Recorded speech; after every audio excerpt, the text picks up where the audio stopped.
Wala na, patay na. Wala na akong peta. Si mama kasi di pinakain eh. Naku, tigil-tigilan mo ako, Popoy, ah. Lagi na lang ako yung sinisisi mo kapag namamatayan ka ng alaga. Baka kainin ko pa yan sa harapan mo. Kay mamang wallet to, ah. Kupit ako. Hoy, Popoy. Bakit nasa yung wallet ko? Pakalat-kalat po kasi kaya kinuha ko, ibibigay ko sa inyo. O, kupit ka na naman, ah. O, bakit kulang na to? Aba, malay ko, baka pinambili nyo na. Di ako kumuha dyan. Totoo, mamatay man mama mo? Ikaw mama ko, di ba? Pero sige. Dok, kumusta po yung asawa ko?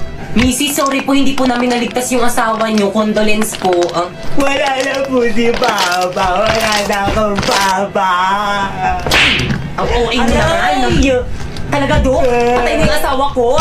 Opo, Mrs. Yay! Finally! Bakit ang saya-saya mo, ma? Wala na nga si Papi. Siyempre, sa akin mapupunta lahat ng mga ari-arian at kayamanan ng papa mo. Buti na lang talaga na pirmahan niya itong mga papeles bago siya namatay.